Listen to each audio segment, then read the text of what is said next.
ರಾಘವೇಂದ್ರ, ಏ ಚಂಡಮುಂಡರಿಗೆ ಆಜ್ಞೆ ಇಟ್ಟರೆ ಕ್ಷಣಾರ್ಥದಲ್ಲಿಯೇ ಆ ಹಿಮಾಚಲಕ್ಕೆ ಹೋಗಿ ಅವುಗಳನ್ನು ಕರೆದುಕೊಂಡು ಬರುತ್ತೇವೆ. ಸರ್ವ ದೇವರು ದೇವತೆಗಳಿಗೆ ನೀನೇ ಅರಸನೆಂದು ಮೇಲೆ ಆ ಸ್ತ್ರೀಗಳು ನಿನ್ನವಳಾಗಲೇಬೇಕು. ಕೊಡು ನಮಗ ಆಜ್ಞೆಯನ್ನು.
ದೂತನಾದ ಸುಗ್ರೀವಾಸುರನೇ,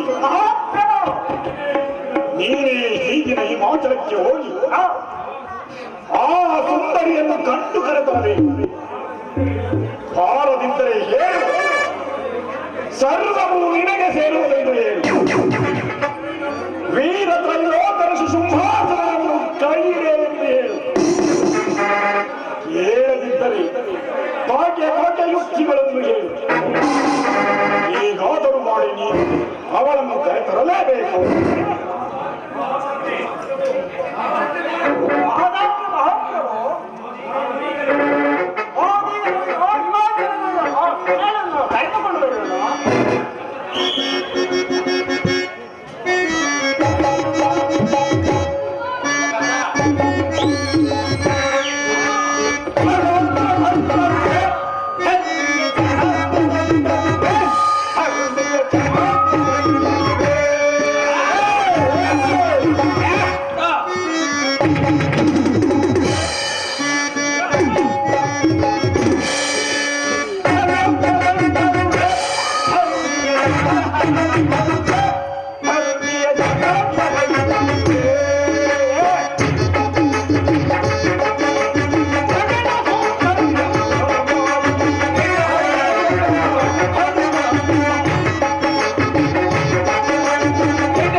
ನಾನಿಲ್ಲಿ ಹೊರಡಬಹುದೇ?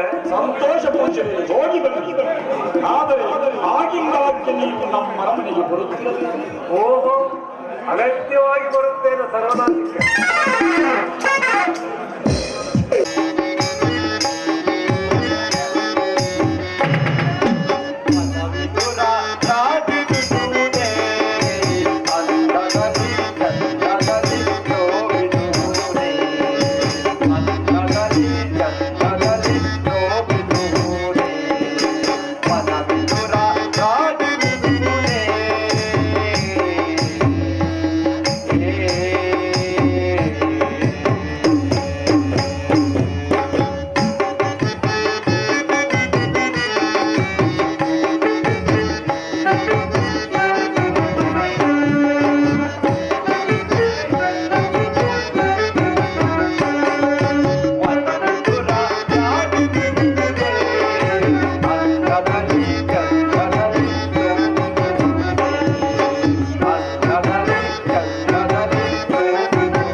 ನನ್ನಿಂದಲೇ ಉದಿಸಿ ನನ್ನಿಂದಲೇ ಬೆಳೆದ ಈ ಜೀವಿಗಳು ದುಷ್ಟರು ಕಠೋರರಾಗಿ ಮೆರೆಯುತ್ತಿದ್ದಾರೆ. ಎಂತಹ ದುಷ್ಟ ವೀರರಾದರು ಅವರ ನಾಶ ಖಂಡಿತ. ಶುಂಭ ನಿಶುಂಭರ ಎಂಬ ಅಂತ್ಯ ಇಲ್ಲಿಂದ ಆರಂಭ. ಆ ಕೂಳನ್ನು ಸೆರೆಪಡಿಸಿ ಈ ಲೋಕೋದ್ಧಾರ ಮಾಡುವೆನು. ಈಗ ಇಲ್ಲಿ ಈ ಕಾನೂನಿನಲ್ಲಿ ಮೋಹಿನಿಯಾಗಿ ಸಂಚರಿಸಿ ವಂಚ ಹಾಕಿ ಆ ವಂಚಕರನ್ನು ಧ್ವಂಸಗೊಳಿಸುತ್ತೇನೆ.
ಇದೋ ನನ್ನ ನಮಸ್ಕಾರಗಳು.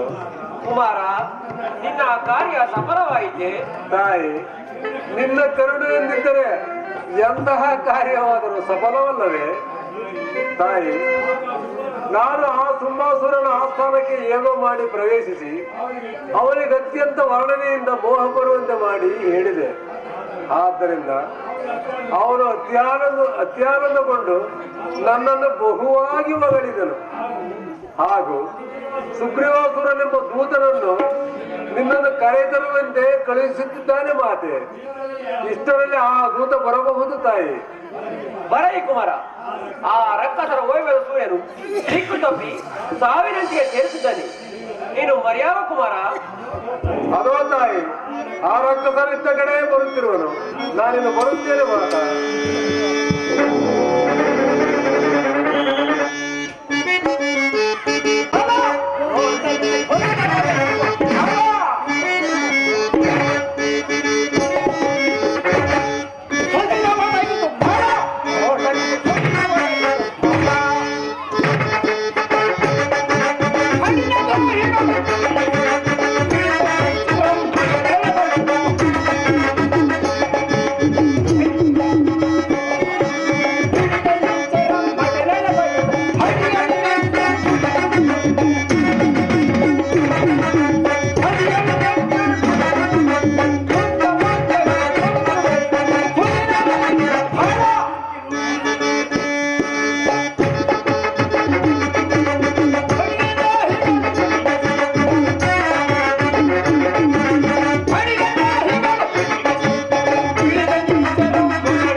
ಈ ಜಗತ್ತನ್ನು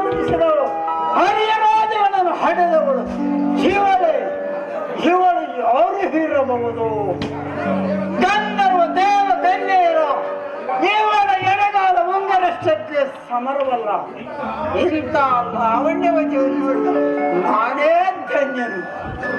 ಅಂದು ನಮ್ಮ ಗೌರವದಲ್ಲಿ ಇವರ ತಕ್ಕವಳು ಹೇಳಲಿ ಇವಳನ್ನು ಮಾತನಾಡಿಸೋಣ. ಎಡೇ ಲಾವಣ್ಯವತಿ ಯಾರು ನೀನು? ಒಬ್ಬಳೆ ಈ ಕವನದಲ್ಲಿರುವೆಯಲ್ಲ, ಮಾತನಾಡುವೆಯೋ ಇಲ್ಲವೋ? ಸುಂದರಿ, ನಿನಗೆ ಮಾತನಾಡಲು ಬರುವುದಿಲ್ಲವೇ? ಇಲ್ಲಿ ಗೃಹ ದಂತ ಶಿರವ ಹುಲಿಗಳ ಹಾವಳಿಗೆ ಇಂಥದರಲ್ಲಿ ಭವನೈಕ ಸುಂದರಿಯಾದ ನೀನು ಈ ಗೋವರ್ಣದಲ್ಲಿ ಒಬ್ಬನೇ ಇರುವೆಯಲ್ಲ, ಯಾರು ನೀನು? ಮಾತನಾಡುವೆಯೋ ಇಲ್ಲವೋ? ನಾನು ಯಾರಾದರೆ ಏನು? ನನ್ನ ಗಡುವು ನಿನಗೇಕೆ? ನನ್ನ ಸ್ಥಳವೇ ಇದು. ನಿನ ಹೇಗೆ ನನ್ನ ಸಂಗಡ ಮಾತು? ಮೊದಲನೇ ಇಲ್ಲಿಂದ ಒಂಟಿಯಾದ ಹೆಣ್ಣನ್ನು ಹೀಗೆ ಒಂದು ಮಾತನಾಡಿಸುವುದು ಮಹಾದೋಷ. ಮೊದಲನೇ ಇಲ್ಲಿಂದ. ಮೋಹಿನಿಯೇ, ದಯವಿಟ್ಟು ತಪ್ಪು ತಿಳಿಯಬೇಡ. ಒಬ್ಬರಿರುವೆಯಲ್ಲ ಈ ಕನ್ನಡದಲ್ಲಿ, ಒಬ್ಬರಿಲ್ಲದ ಸ್ಥಳದಲ್ಲಿ ಕರ್ಪೂರವು ತಿರುಗುತ್ತಿರುವ ಗೋರಂಬರವು ಕೇಳಿ ಬರುತ್ತದೆ. ಅದರಿಂದ ನಾನು ಕೇಳಿದ್ದು ನಿನಗೆ ದೋಷವೇನು? ಪಾಪ, ನಿನಗೇಕೋ ನನ್ನ ಮೇಲೆ ಬಹಳ ಕರುಣೆ ಇರುತ್ತದೆ ಕಾಣುತ್ತದೆ. ಆದ್ದರಿಂದ ನಿನ್ನಂತಹ ಕರುಣಾಮೂರ್ತಿಗೆ ನಾನು ಯಾರೊಬ್ಬದನ್ನು ಹೇಳಲೇಬೇಕು. ಕೇಳು, ನನ್ನನ್ನು ದೇವಿ ಎನ್ನುತ್ತಾರೆ. ಇದುವರೆಗೂ ನನಗೆ ಪುರುಷರ ಸಂಘವಿಲ್ಲ, ಜಗದ ಹಂಗು ನನಗಿಲ್ಲ. ಸರ್ವ ಕಾಲಗಳಲ್ಲಿ ಈ ಪರ್ವತ ಸೀಮೆಯಲ್ಲಿರುವೆನು. ಕರ್ಪೂರರೇನು ಮಾಡುವುದು, ಮೃಗಗಳೇನು ಮಾಡುವುದು, ಯಾರು ನನ್ನನ್ನು ಏನು ಮಾಡಲು ಸಾಧ್ಯವಿಲ್ಲ. ನೀನು ಮೊದಲು ಇಲ್ಲಿಂದ ಹೊರಡುವೆಯೋ ಅಥವಾ ನಾನೇ ಹೊರಡಿಸಬೇಕು? ದೇವಿ ದೇವಿ, ಸಂಪಾದಿ ಶಂಬರ ವಿಷಯವನ್ನು ಕೇಳಿವೆಯೋ ಇಲ್ಲವೋ? ಅವರು ತ್ರಿಲೋಕಗಳಿಗೆ ಅರಸರು, ಸುಂಬ ಮೂರು ಲೋಕದ ಹೊಡೆಯ ತ್ರಿಮೂರ್ತಿಯ ಅವನ ಹಡಿಯಾಗಿ ಇರುವನು. ಸುರತಿ ಕಾಲ ಕಸವಾಗಿದ್ದರೆ ಇಡೀ ಜಗತ್ತನ್ನೇ ಸೃಷ್ಟಿ ಅವನ ಹಾಗಂತೆ ಪಾಲಿಸುತ್ತಿರುವುದು. ಅವನ ಯಾರಾದರೇನು? ನನ್ನ ಮುಂದೆ ಏಕೆ ಅವರಿವರ ವಿಚಾರ, ಅವರಿವರ ವರ್ಣೆಯನ್ನು ನನ್ನ ಮುಂದೆ ಏಕೆ ಹೇಳುವೆ?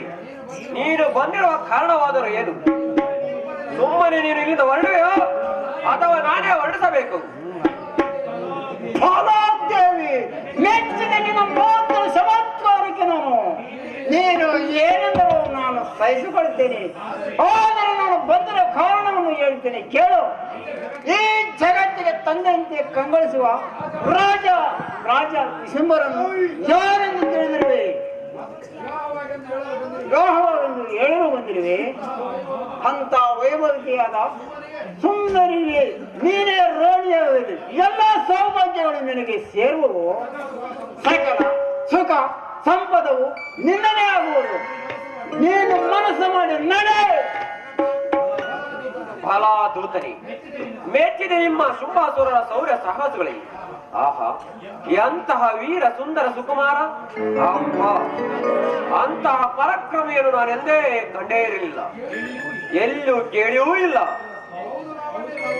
ಹೌದು ರಾವಣಿ ದೇವಿಯೇ, ನಾನು ನೀನು ಸುಮ್ಮನ ಕೈ ಹಿಡಿದು ನಡೆ. ನಿನಗೆ ಸುಳಿ ತುಂಬುವುದು. ಕೂಡಲೇ ಬಾಲ ಪಯಣಕ್ಕೆ ಸಿದ್ಧರಾಗುವ. ನಡೆ. ತುಂಬನು ಹಂಬಲಿಸುತ್ತಿರುವನು ನಿನಗಾಗಿ. ನಡೆ. ನಾನು ಅವನ ದೂತ, ನನ್ನನ್ನು ಅವನೇ ಕಳಿಸಿರುವನು. ಸುಗ್ರೀವಾಸುರ, ನೀನು ಹೇಳುತ್ತಿರುವುದು ನಿಜವಾಗಿಯೂ ದಿಟ. 3 ಲೋಕಗಳಲ್ಲಿ ಶುಂಭ ನಿಶುಂಭರಿಗೆ ಎದುರಿಲ್ಲ. ಅಂತಹ ವೀರರನ್ನು ವರಿಸಿದರೆ ನಾನು ಮೂರ್ಖಳಾಗುತ್ತೇನೆ. ಆದ್ದರಿಂದ ನಾನು ಅವರನ್ನು ವಿವಾಹವಾಗಲೇಬೇಕು. ಆದರೆ ಏನು ಮಾಡಲಿ? ಆದರೆ ದೇವಿ, ಸ್ವಲ್ಪ ಯೋಚಿಸದೆ ನಡಿ. ಸುಮ್ಮನಿಗೆ ಅರಸಿಯಾವು. ಸುಗ್ರೀವಾಸುರ, ಏನು ಮಾಡಲಿ? ಹತ್ಯೆಹುದು ನನಗೆ ಪ್ರಾರಬ್ಧ. ಎಷ್ಟು ಹಾಕಬಾರದಾಗಿದೆ. ಏನು ದೇವಿ, ನೀನಿದ್ದ ಬಂದು ಆ ಶುಂಭಾದಿಶುಂಭರು ಯುದ್ಧ ಮಾಡುವನೇ? ತ್ರಿಲೋಕ ಹರಸ ನನ್ನನ್ನು ಯಾರು ರಣರಂಗದಲ್ಲಿ ಜಯಿಸುವರು ಅವರೇ ನನ್ನ ಪತಿ ಎಂದು ಶಪಥ ಮಾಡಿರುವರು. ಆದರೆ ಏನು ಮಾಡಲಿ, ಯಾರು ಇದುವರೆಗೆ ನಾನು ರಣರಂಗದಲ್ಲಿ ಜಯಿಸಿದವರಿಲ್ಲ. ಈಗ ನಿಮ್ಮ ಅರಸರಾದ ಶುಂಭ ಅನುಶುಭರೇನಾದರೂ ನನ್ನನ್ನು ರಣರಂಗದಲ್ಲಿ ಜಯಿಸಿದರೆ ನನ್ನ ಅದೃಷ್ಟದ ಬಾಗಿಲು ತೆರೆದಂತೆ ಸರಿ. ಆದ್ದರಿಂದ ನೀನು ಹೋಗಿ ನಿಮ್ಮ ಚಕ್ರವರ್ತಿಗಳನ್ನು ಇಲ್ಲಿಗೆ ಕಳಿಸಿ ಹೋಗು. ಏನು ಏನು ನೀನು ತೆಗೆದುಕೊಂಡು ಶುಂಭರು ಯುದ್ಧ ಮಾಡುವುದೇ? ಮೂರು ಲೋಕದ ಕಂಡ ಶುಂಭನು ನಿನ್ನೊಡನೆ ಯುದ್ಧ? ನಾರಿಮಣಿ, ನಿನ್ನ ಗರ್ವವನ್ನು ಕಿವಿಯಲ್ಲಿ ಇಟ್ಟುಕೊಂಡು ಮಾತನಾಡುವೆಯೋ ಇಲ್ಲವೋ? ತ್ರಿಲೋಕದ ಅರಸ ಶುಂಭ ಕಣಶಮನಾದ ನಿಶಂಬರನು ಯಾರೆಂದು ತಿಳಿದಿರುವೆ? ಒಮ್ಮನೆ ಈ ವಿರೋಧವನ್ನು ಬಿಟ್ಟು ನಡೆ, ಸುಮ್ಮನಿಗೆ ಅರಸಿಯಾವು. ನಾನು ಹೇಳ್ತಿರೋದು ವಿರೋಧವಲ್ಲ, ಇದು ದಿಟ. ಅವರೇ ಬಂದು ನನ್ನ ಜೊತೆ ಯುದ್ಧ ಮಾಡಿ ಗೆದ್ದರೆ ಶುಂಭನನ್ನು ವಿವಾಹ ಆಗುತ್ತೇನೆ. ಈ ಮಾತಷ್ಟು ಆ ಸೂರ್ಯನಷ್ಟು ಸತ್ಯ. ನೀನಿನ್ನು ಹೊರಡಬಹುದು. ಎಂತ ಬಯಸ ಈ ಹೆಂಗಸು ತ್ರಿಲೋಕರಸನ ಜೊತೆ ಯುದ್ಧ ಮಾಡಲು ಬಯಸುವಳಲ್ಲ. ಹೋಗಲಿ ಎಳೆ ಸ್ತ್ರೀಯಳೇ, ನಿನಗೆ ಯಾರು? ಈಗ ನಾನು ಹೋಗಿ ನಮ್ಮ ಸುಮಾಸರನ್ನು ಈ ವಿಷಯವನ್ನು ಹೇಳಿ ನಿನ್ನ ಗರ್ವವನ್ನು ಹರಣೆಯನ್ನು ಮಾಡಿಸುತ್ತೇನೆ. ಹಾಗೇ ಆಗಲಿ. ಕೆಲಸ ಮೊದಲು ಮಾಡುವುದು. ಈಗಲೇ ಹೊರಟೆ ಕಡೆದು ಉಳಿಸುವೆನು. ಭೂಮಿಯ ಮೇಲೆ ಪರ್ವತ ಹುರುಳಿ ಬಿದ್ದಂತೆ ನಿಮ್ಮ ರಕ್ತವನ್ನು ಚಿಮ್ಮಿಸಿ ನದಿಯಾಗಿ ಏರಿಸಿ ಹೊಗೆ ಮರೆಯದು ಕುಡಿಯುವೆನು. ವಿನಾಶ ಇನ್ನು ಆರಂಭ. ಪ್ರಾರಂಭಿಸುವೆ ಕಾಂಡ. ನಡೆಯುವುದು ಹಂಡ ಜಡದುಳಿಸುವ ದುಷ್ಟ ದಾನರ ಕಂಡ. ರಕ್ತದ ಹೊಂಡದ ತೆರವು ದೈತ್ಯರ ನೆನವಸಿ ಪಿಂಡ.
ಈ ತ್ರೈಲೋಕರಸು ಶುಂಭಾನಿ ಶುಂಭರು ಸಮರುಂಟೆ ಜಗದೇಕ ಮಲ್ಲ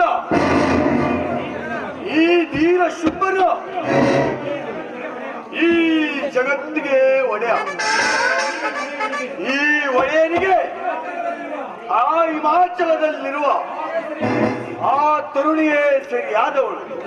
ಇಷ್ಟರಲ್ಲಿಯೇ ನಮ್ಮ ಸುಗ್ರೀವಾಸುರನು ಆ ಮೊದಲಾಂಕಿಯನ್ನು ಕರೆದುಕೊಂಡು ಬರುತ್ತಿರುವನು ಅಲ್ಲವೇ ಸಹೋದರ? ಹೌದು ಅಣ್ಣ, ಈ ಲೋಕದಲ್ಲಿ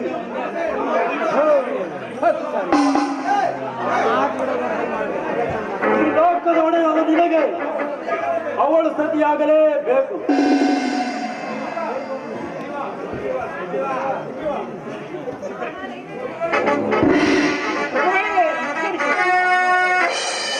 ಓ ಸುಗ್ರೀವಾಸುರ, ಮಹಾಪ್ರಭು, ಏಕೆ ಏಕೆ ಒಂಟಿಯಾಗಿ ಬರುತ್ತಿರುವೆ? ಆ ಬೋರೈಕ್ಯ ಸುಂದರಿಯನ್ನು ಕರೆದುಕೊಂಡು ಬಾರಲಿಲ್ಲವೇ? ಮಹಾಪ್ರಭು, ಅಂತಹ ಸೌಂದರ್ಯವನ್ನು ಇದುವರೆಗೂ ನಾನು ಎಲ್ಲಿ ಕಂಡೇ ಇರಲಿಲ್ಲ. ಈ ಜಗತ್ತಿನ ಸೌಂದರ್ಯ ದ್ರೋಷವನ್ನು ಒಟ್ಟಿಗೆ ಹೀರಿ ಎರಡನೇ ಕಾಣುತ್ತಿರುವಳು. ಮಹಾಪ್ರಭು, ಏನು ಸೌಂದರ್ಯ, ಏನು ರೂಪ, ಏನು ಲಾವಣ್ಯ! ಜಗತ್ತಲ್ಲಿರುವ ಸ್ತ್ರೀಗಳನ್ನು ಹೀರಿ ಎರಡದಂತೆ ಕಾಣುತ್ತಿರುವಳು ಮಹಾಪ್ರಭು. ಹಾಗಾದರೆ ಅವಳನ್ನು ಏಕೆ ಕರೆಸಿರಲಿಲ್ಲ? ದಾನವೇಂದ್ರ, ಆಕೆಯನ್ನು ಮಾತನಾಡಿಸಿ ನೋಡಿ, ನಿಮ್ಮ ವರ್ಣೆಯನ್ನು ವಿಧ ವಿಧವಾಗಿ ಹೇಳಿ ಯುದ್ಧೋಕ್ತಿಗಳನ್ನು. ಆದರೆ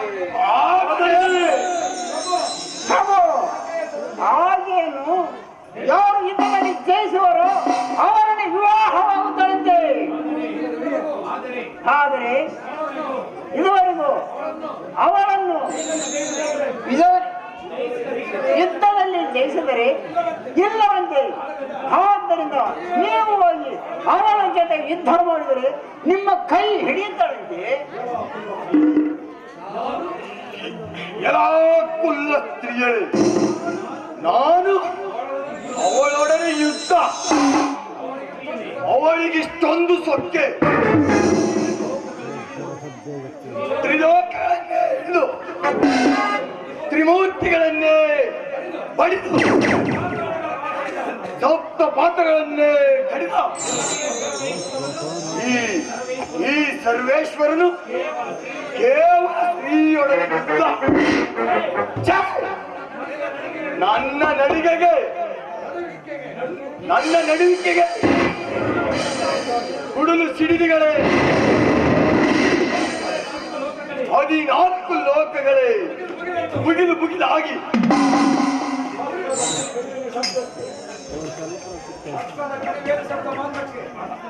ಅಸ್ತ್ರದ ಕಣಿವೆಯ ಶಬ್ದ ಮಾತ್ರಕ್ಕೆ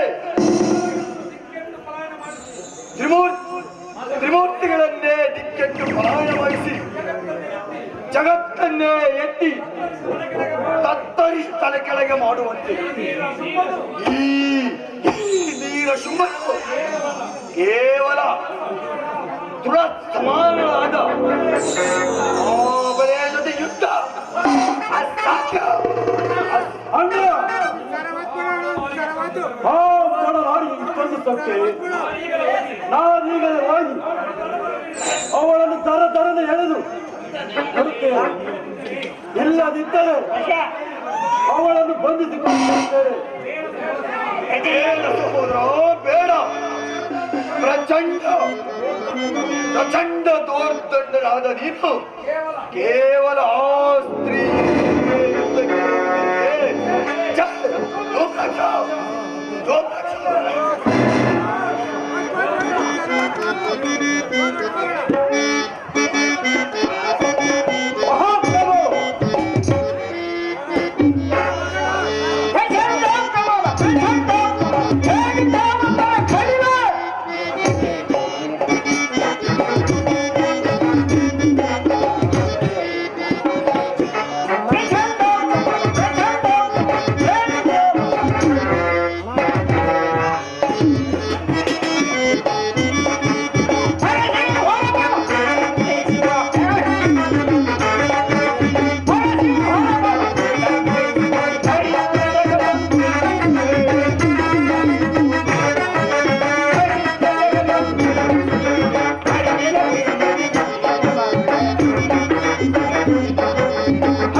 ಕೂಡಲೇ ನೀನೀಗ ಹೋಗಿ ಹಿಮಾಚಲದ ಬಳಿ ಬಂದು ನೆಲೆಸಿರುವ ಆ ನಾರಿಯನ್ನು ಹೇಳುತ್ತಾರೆ.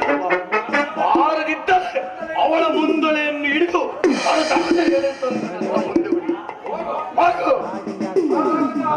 ಮಹಾನಂದ ಮಹಾಪ್ರಭು ಈ ಕ್ಷಣದಲ್ಲಿ ದಕ್ಷಿಣ ಮಾಡಿದ್ರೆ ಕ್ಷಣದಲ್ಲಿ ಆ ಮದಗಾರನ್ನು ಹೇಳ್ಕೊಂಡು ಬರುತ್ತಾರೆ. ಸರ್ವಲೋಕನ ತಂದೆ ನಿಮ್ಮ ಪಾದದ ಮುಂದೆ ತಂದು ಕೊಡುವುದಲ್ಲ ಆಜ್ಞೆಯನ್ನು.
ಮಕ್ಕಳಿರ ಇಂದಿನಿಂದ ಯುದ್ಧ ಪ್ರಾರಂಭ. ರಣಕುಂಡದಲ್ಲಿ ಸಮರದ ಬಗೆ ಹಾಡುತ್ತಿದೆ. ಆ ದುಷ್ಟರನ್ನು ಯುದ್ಧ ಎಂಬ ರಣಕುಂಡದಲ್ಲಿ ಕಡೆದುರುಳಿಸುವೆನು. ರಕ್ತದ ನದಿಯನ್ನು ಕಾಣಲು ಇವರು ಆ ದುಷ್ಟರದ ಸಿಂಹ ದೈತ್ಯರೆಂಬ ದಾನವರು. ರಕ್ತದ ಮಹಾಪುರದಲ್ಲಿ ಬಚ್ಚು ಕೆಡಯುವೆನು.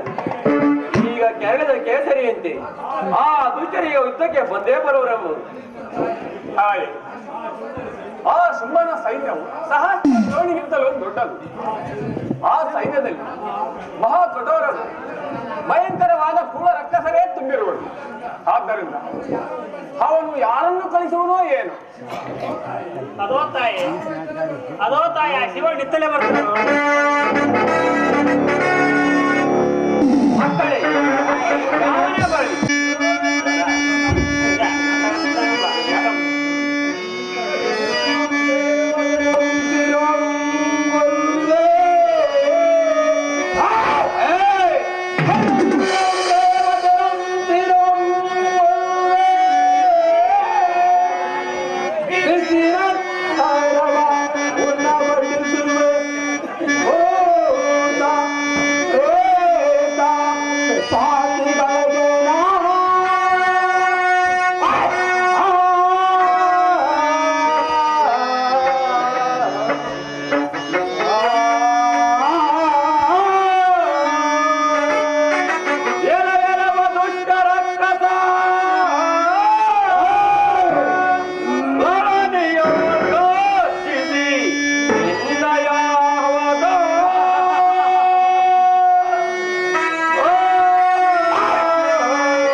ಸಕ್ಕೆ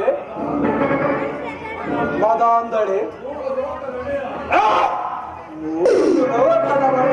ಶುಂಭನನು ಮದುವಾಗಂದು ಹೇಳಲು ನಮ್ಮ ಸುಗ್ರೀವಾಸುರನ್ನು ಕಳಿಸಿಕೊಂಡರೆ ಬಾಯಿಗೆ ಬಂದ ಕಟ್ಟಿದೊರೆದ ಮಾಡಿಸಿದಂತೆ ನಿನಗೆ ಇಷ್ಟೊಂದು ಸತ್ತೆ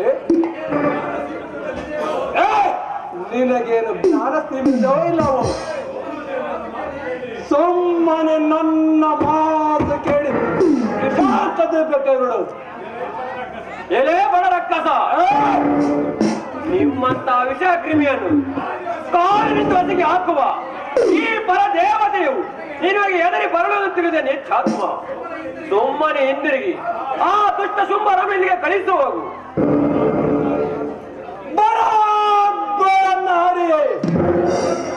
ನಿನಗೆ ಇಷ್ಟೊಂದು ಗರ್ವವೇ? ಶುಂಭ ನಿಶುಂಭನು ತೆರೆದು ಮಾತಾಡಿದೆವಯ್ಯ. ನಿನ್ನ ಸಕ್ಕರೆ ನೋಡಿ ನನ್ನ ಪಿತ್ತ ನೆತ್ತಿ ಏರುತ್ತಿದೆ. ನನ್ನ ಕೋಪದ ಕಾರುಗೆ ಬಗೆ ಬೀಳುತ್ತಿದೆ. ನಿನ್ನನ್ನು ಈಗ ದಾರದರನೆ ಹಿಡಿದು ನಮ್ಮ ದಾರವನ್ನು ಕೆಳೆದವಯ್ಯವೆ. ಏ ರಾಸದ ಕ್ರಿಮಿ, ಸಣ್ಣ ಧೂಳಿನ ಕಣವನ್ನು ತೆಗೆದು ಈ ಪರ್ವತಕ್ಕೆ ಅಪ್ಪಳಿಸಿದೆ ಬೆಟ್ಟಾರುವನ ಪಾಪಾತ್ಮ. ಈಗ ನಿನ್ನನ್ನು ಕ್ಷಣ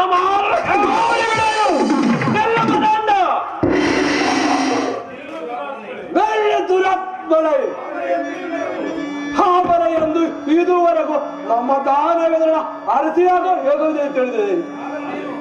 ಆದರೆ ನೀನು ನನ್ನ ಮೇಲೆ ಯುದ್ಧಕ್ಕೆ ಬಂದೆಯ? ಸಿದ್ಧಳಾದ ಸುರುದ್ರಳೆ.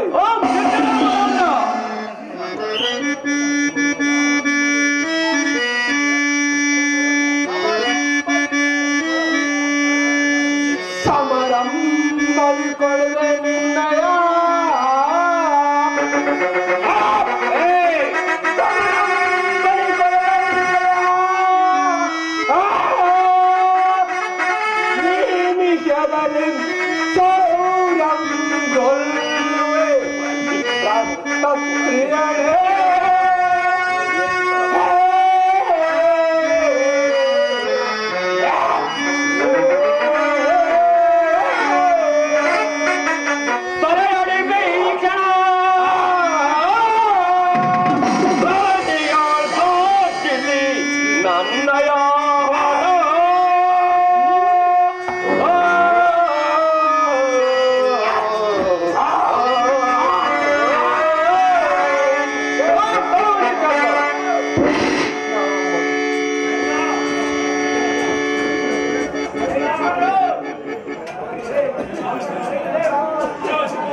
ಹಿಮಾಚಲಕ್ಕೆ ಬಳಿ ಬಂದು ನೆಲೆಸಿರುವ ಆ ಸ್ತ್ರೀಯರನ್ನು ಎಳೆತರಲು ಹೋದ ನಮ್ಮ ತುಂಗಾಕ್ಷನು ಇಷ್ಟು ಕಾಲವಾದರೂ ಕಾರಲಿಲ್ಲವಲ್ಲ ಸಹೋದರ.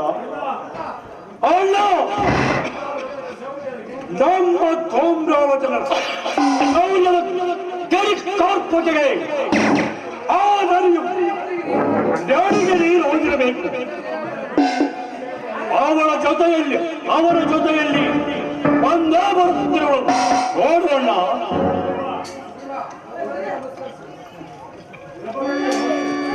ಸಮಾಚಾರ ಏನು ನೋಡೋಣ. ಮಹಾಪ್ರಭು, ಆ ಹಿಮಾಚಲದ ಕಾರಣದಲ್ಲಿರುವ ಆ ಸ್ತ್ರೀಯು ಮಹಾದೇವಿ. ಆ ದೇವಿ ಅವಳನ್ನು ವಧಿಸಿದವರು ಸಾಧ್ಯವರೆಂದ ಪ್ರಭು. ಏಕೆ? ಏನಾಯ್ತು ದೂತನೇ? ಪ್ರಭು, ನಮ್ಮ ದೋಂಗಾಲೋಚನೆಯು ಅವಳ ಬಳಿ ಸಾರಿದಂತೆ ಅವಳ ಓಂಕಾರ ಮಾತ್ರದಿಂದ ಭಸ್ಮವಾಗಿರುವಾಗ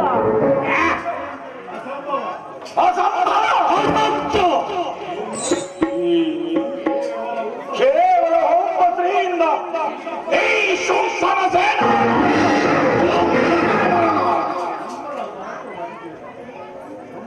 ಬಲುವ ಸ್ವಚ್ಛವಾಗಿದೆ. ಎಮ್ಮನೆಯನ್ನು ಕಣ್ಣಾರ ಕಂಡ್ರೆಯ ನೋಡಿದೆ.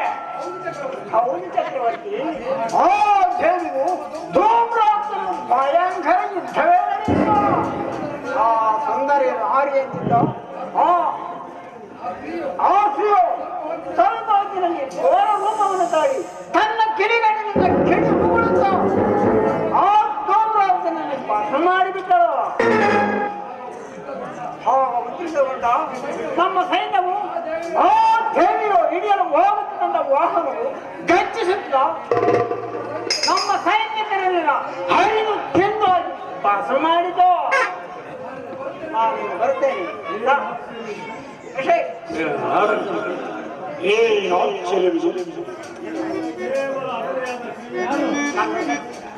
ಸಂಗೀತ ಸಮಾರೋಹದಲ್ಲಿ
ಏನಾಶ್ಚರ್ಯವಿದೆ.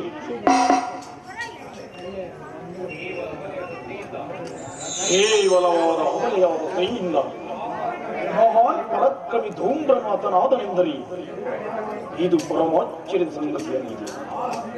ಆ ಸ್ತ್ರೀಯಳಿಗೆ ಅಷ್ಟೊಂದು ಶಕ್ತಿ ಇದೆ ಎಂದರೆ ಅವಳ ಪರಾಕ್ರಮಕ್ಕೆ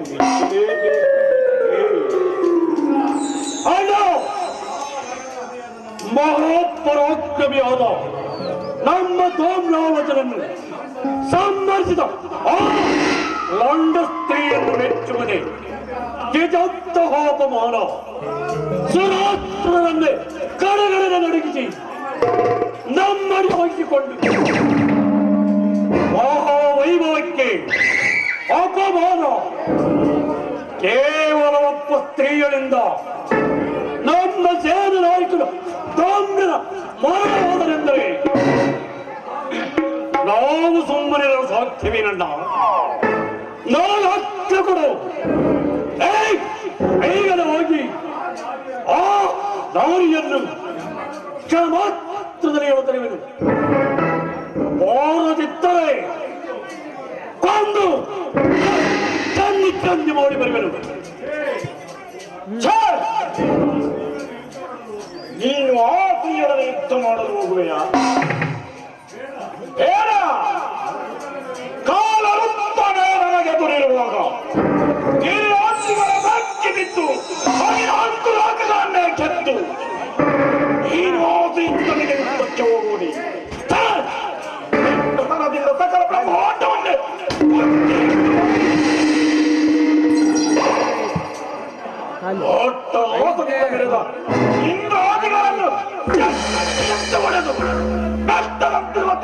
ಕಟ್ಟಿದಂತೆ ಮೂರ್ತಿಗಳನ್ನು ಹಿಡಿದು ಅಷ್ಟದಿಕ್ಪಾಲಕರನ್ನು ಒಯ್ದು ದೈಮೌರ್ತಿಗಳನ್ನು ನಾತ್ರೆಯಲ್ಲಿ ಕೈ ಕಟ್ಟಿ ಕೂರುವಂತೆ ಮಾಡಿದ ಈ ಮಹಾನ್ ಕಟ್ಟಿಗನ ಸಹೋದರನಾದ ನೀನು ಆ ಗಂಡಸೆಯುದ್ದಕ್ಕೆ ಹೋಗುವುದು ಇಂದಿಗೂ ಸಾಧ್ಯವಿಲ್ಲ. ಈಗ ಚಂಡ ಮುಂಡರನ್ನು ಕರೆಸಿದರೆ ಆ ಗಂಡಸೆಯನ್ನು ಹೇಳತರುವುದು ಯಾರಲ್ಲಿ ಚಂಡ ಮುಂದರಿ ತಾಳಪತಿಗಳಾದ ಚಂಡ ಮುಂದರಿ ಈ ಮಾತ್ರದ ಬಳಿ ಬಂದು ನೆಲೆಸಿರುವ ಆ ಸಿಹಿಯನ್ನು ಹೇಳ್ತರಲು ಹೋದ ನಮ್ಮ ಸೇನಾ ನಾಯಕ ಧೂಮ್ರಾಕ್ಷನು ಭಸ್ಮವಾಗಿ ಮರಣಿಸಿದ್ದೇನು ಹೊಸ ಸಂಗತಿ ಏನಲ್ಲ. ಅದು ಅಲ್ಲದೆ ಅಲ್ಪ ಸ್ತ್ರೀಯರಿಂದ ಮಹಾನ್ ಪರಾಕ್ರಮಿ ಈ ಧೂಮ್ರನ ಸೇನಾ ನಾಯಕ ಧೂಮ್ರನ ಮರಣ. ಇದು ನಮ್ಮ ದಾನವ ಕುಲಕ್ಕೆ ಅಪಮಾನ. ಆದ್ದರಿಂದ ನೀವೀರುವರು ಹೋಗಿ ಆ ಸ್ತ್ರೀಯನ್ನು ಎತ್ತರಬೇಕು. ಹೊರದಿದ್ದರೆ ಅವಳನ್ನು ಅವಳ ಅವಶೇಷವನ್ನು ಉಳಿದಂತೆ ಮಾಡಬೇಕು.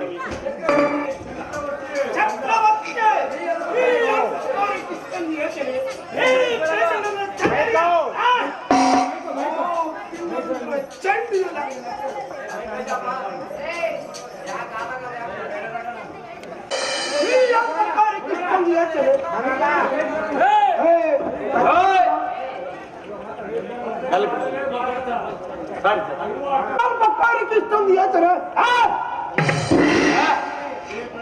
ಈ ಪ್ರಚಂಡದ ಚಂಡನಿಗೆ ಆ ಪಿಂಡನಿಂದ ಚಂಡಿಗೆ ಲೆಕ್ಕವೇ ಬ್ರಹ್ಮಾಂಡವ ಚಂಡಾಡುವ ಈ ಚಂಡಿಗೆ ಮುಂಚೆ ಅವಳನ್ನು ತುಂಡು ತುಂಡಾಗಿ ಕತ್ತರಿಸಿ ಖಂಡಗಳನ್ನು ಚಾಚಿಗೆ ಹೊಂಚುವೆನು.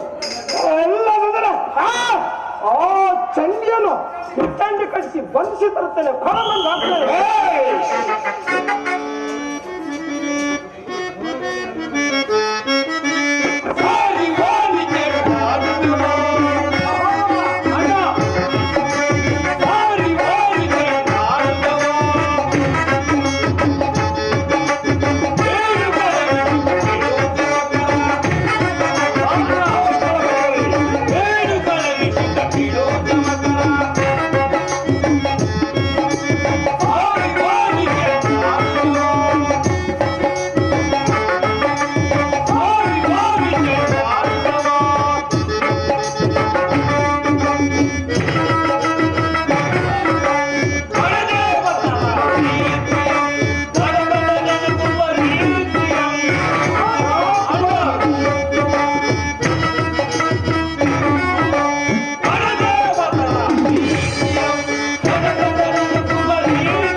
ಯುದ್ಧ ರಂಗಕ್ಕೆ ಕಾಲಿಟ್ಟರೆಂದರೆ ಬ್ರಹ್ಮಾಂಡವೇ ಬೆದರುತ್ತದೆ. ಅಂಡಾಂಡವು ಚದುರುವುದು ಕಾಲ ಬೈನವಂತೆ ಕಿಡಿಯಾಗುತ್ತಾ ಆ ಸ್ತ್ರೀಗಳನ್ನು ತೆಗೆದುಕೊಂಡು ಬರುತ್ತೇವೆ. ಬಾರದಿದ್ದರೆ ಅಂಡಗಳನ್ನು ಚಿತ್ರಿಸಿದ್ದೇನೆ.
ಮಕ್ಕಳಿರ ಸಂಶಯ ಪಡೆದಿರಿ.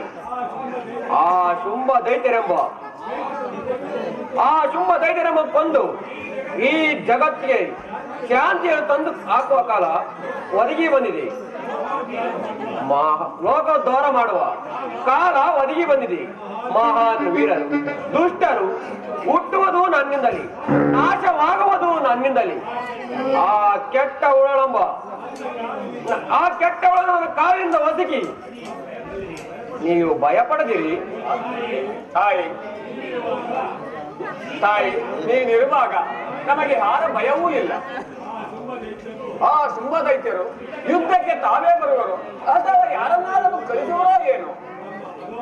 ಅದೋ ಮಾತಾ, ಆ ಶುಂಭ ನಿಶುಂಭರ ಆರ್ಭಟವು ಕೇಳಿ ಬರುತ್ತದೆ. ತಾಯಿ, ಇವರು ಮಹಾನ್ ಪರಾಕ್ರಮಶಾಲಿಗಳು. ಇವರೊಡನೆ ಹೋರಾಡುವುದು ಅಸಾಧ್ಯ ತಾಯಿ. ಓಹೋ, ಇವರೇನೋ ಚಂಡ ಮುಂಡರೆಂಬ ಹೊಂಡಾಡಿಗಳು. ಬರಲಿ, ಇಂದು ಇವರನ್ನು ಮಹಾಚಂಡಿಯಲ್ಲಿ ಹತ ಮಾಡುತ್ತೇನೆ. ಮಕ್ಕಳೇ, ನೀವೆಲ್ಲ ಮರೆಯಾಗಿ ನಿಲ್ಲಿರಿ.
ರಾಜದ ಕುನ್ನಿ, ಸರ್ವ ಶಕ್ತಿಗಳಿಗೆ ನಾನೇ ಬಲ್ಲಿದಳು.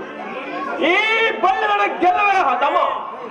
ಎಲ್ಲ ಬಲ್ಲಳು ಈ ಚಂಡಿ ಒಂದು ಬಿಲ್ಲ ನೇರಿಸರೆ ನಿನ್ನನ್ನು ಮತ್ತು ನಿನ್ನ ಮಸ್ತಕವನ್ನು, ನಿನ್ನ ಸೈನ್ಯವನ್ನು ಧ್ವಂಸ ಮಾಡಿ ಮಾಂಸಗಳನ್ನು ಚೆಲ್ಲು ಹರಿಸುತ್ತ ನಿಮ್ಮ ಸೈನಿಕರ ರುಂಡಗಳನ್ನು ಕಡಿಯುತ್ತ ಜಡಿ ಮಳೆಯಂತೆ ಅಡಿಗೂ ನಿಮ್ಮ ಚರವರನ್ನು ಸುರಿಸುತ್ತ ನಿಮ್ಮ ರಕ್ಕಸ ಕುಲವನ್ನು ಧ್ವಂಸ ಮಾಡುವೆನು. ಸುಮ್ಮನೆ ಈ ಚಂಡಿಯನ್ನು ನಿನ್ನ ಚಂಡಿಕೆಯನ್ನು ಕೈಗೆ ಕೊಡಬೇಡ. ಸುಮ್ಮನೆ ಹಿಂದಿರುವ ಅದಮ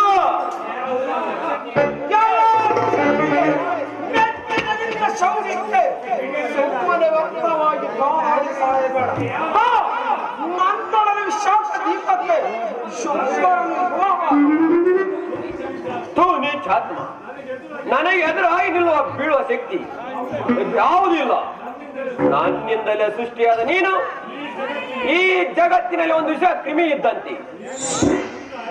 ಈಗ ನಿನ್ನ ಆಯುಷದ ಕೊನೆ ಏಣಿಯ ಮೇಲೆ ನಿಂತು ಮಾತನಾಡುತ್ತಿರುವೆ. ಇಂದಿಗೆ ನಿನ್ನ ಪರಿಸಮಾಪ್ತಿ. ಓಂ ಯುದ್ಧಕ್ಕೆ ಅಣಿಯಾದ ರಕ್ತ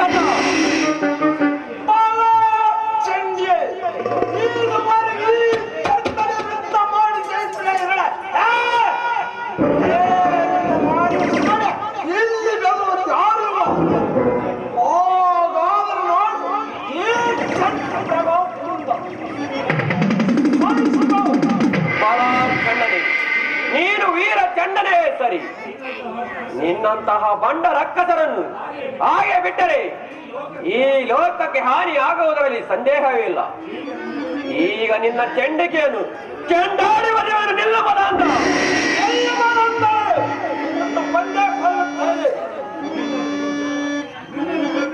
ನಿನ್ನನ್ನು ಕೊಂದೇ ಕೊಲ್ಲುತ್ತೇನೆ. ಓಂ ಸಹಿಸಿಕೋ.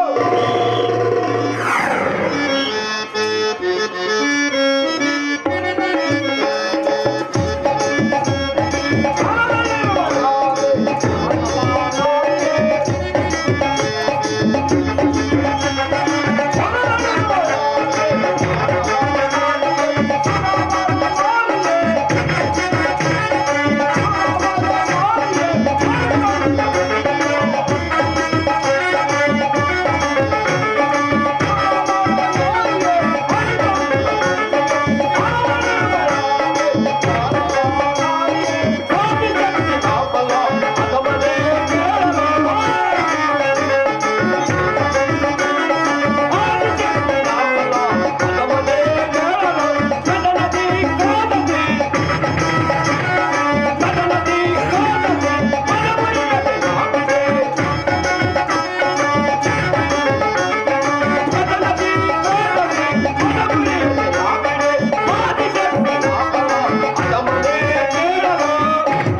ಹೊಂದಿದೆಯಾ? ಅಯ್ಯೋ ಅಣ್ಣ, ಇನ್ನ ಮಹಾಪರಾಕ್ರಮಿಯಾದ ನೀನು ಈ ನೀಚ ಶ್ರೀಯನಿಂದ ಮರಣ ಹೊಂದಿದೆ ಅಣ್ಣ. ಇನ್ನು ನಾನಾದರೂ ಏಕಿರಬೇಕು? ಸೊಕ್ಕಿನ ಕೆಂಡಿಯೇ, ಇನ್ನು ನಿನ್ನನ್ನು ಕೊಂದು ನಿನ್ನ ರಕ್ತ ಮಾಂಸಗಳಿಂದ ನನ್ನ ಕೋಪಾಗ್ನಿಯನ್ನು ನಿವಾರಿಸಿಕೊಳ್ಳುವೆ ಬಾ. ಮದಂದರೆ ಬಾ. ಮುಂಡರೆ ನೋಡು ನಿನ್ನ ಅಣ್ಣನ ಮರಣವನ್ನು, ನಿನ್ನ ರುಂಡ ಮುಂಡವನ್ನು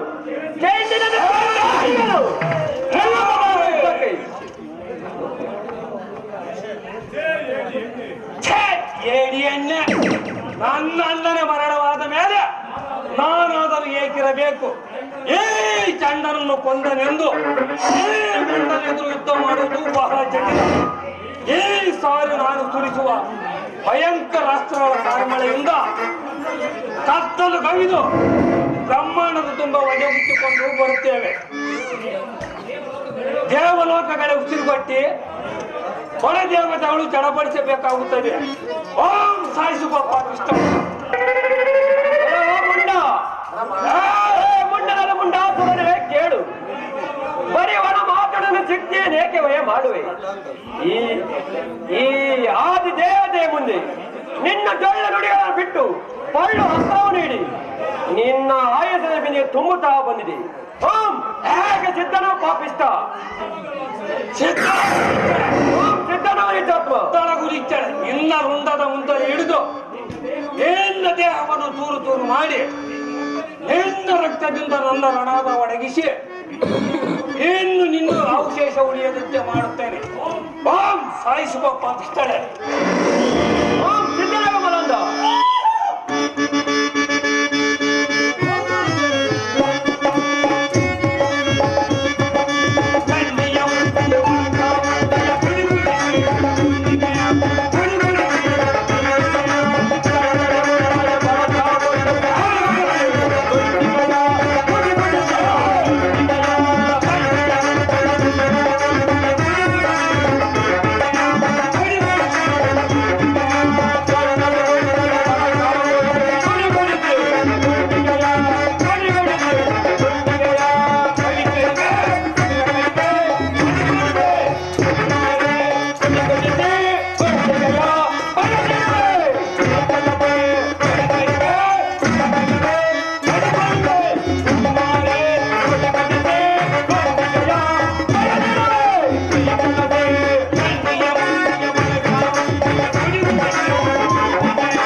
ಮಕ್ಕಳೇ, ಈ ಚಂಡಾಮಂಡಲವನ್ನು ಚಾಮುಂಡಿಯಾಗಿ ತುಂಡರಿಸಿದೆ.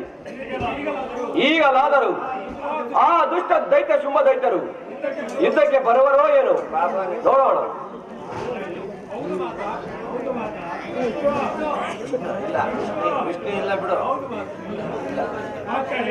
ಮಕ್ಕಳೇ, ಇದರಲ್ಲಿ ಶಂಕರನೇನು ತಪ್ಪಿಲ್ಲ. ಅವರ ಭಕ್ತಿಗೆ ಮೆಚ್ಚಿ ವರ ನೀಡಿದ್ದು ತಪ್ಪೇನಲ್ಲ.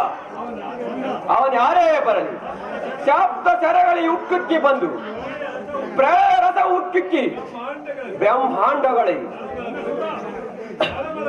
ತಳಮಳಗೊಳಿಸಿ ಕೊಚ್ಚಿಕೊಂಡು ಹೋಗುವಂತೆ ಆ ದಾನವರನ್ನು ಕೊಚ್ಚು ಕೆಡವುವೆನು. ಈ ಪರದೇವತೆ ಎದುರು ಬೀಳೋ ಶಕ್ತಿ ಅದ್ಯಾವುದಿದೆ? ಎಂತಹ ಮಹಾ ದುಷ್ಟರ ಆಗಿರಲಿ ಈ ಯುದ್ಧ ಎಂಬ ಕಿಚ್ಚಿನಲ್ಲಿ ಕೊಚ್ಚಿ ಹಚ್ಚಿ ಹರಚಿ ಕೊಚ್ಚಿ ಮರಣದ ವಾರ್ತೆಯಲ್ಲಿ ಕೊಚ್ಚಿಕೊಂಡು ಹೋಗುತ್ತಾರೆ. ಕುಮಾರ ನಾರದ, ಈ ರಣವಾರ್ತೆಯನ್ನು ಆ ದಾನವರಿಗೆ ತಲುಪಿಸಿ ಬಾ. ಆದ್ಯವಾದ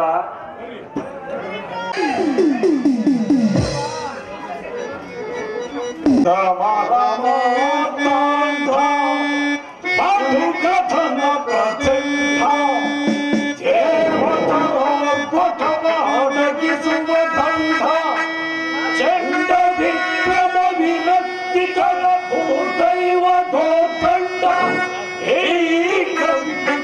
ವಿಶುಂಭರಿಗೆ ಸಮರಾರಿಗ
ದಿಕ್ಕಿಗೆ ಶಕ್ತ ದೇವತೆಗಳನ್ನು ಜಗತ್ತನ್ನೇ ಎತ್ತಿ ತತ್ತರಗೊಳಿಸುವಂತಹ ನಮ್ಮ ದಳಪತಿಗಳ ಚಂಡಮುಂಡ ಮಹಾರಾಜಕ್ಕೆ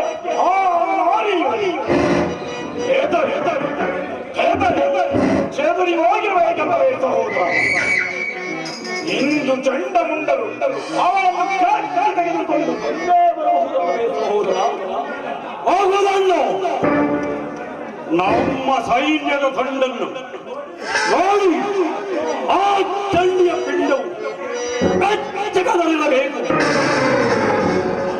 ಆದರೆ ಅವನ ಜೊತೆಯಲ್ಲಿ ಬರುವಳು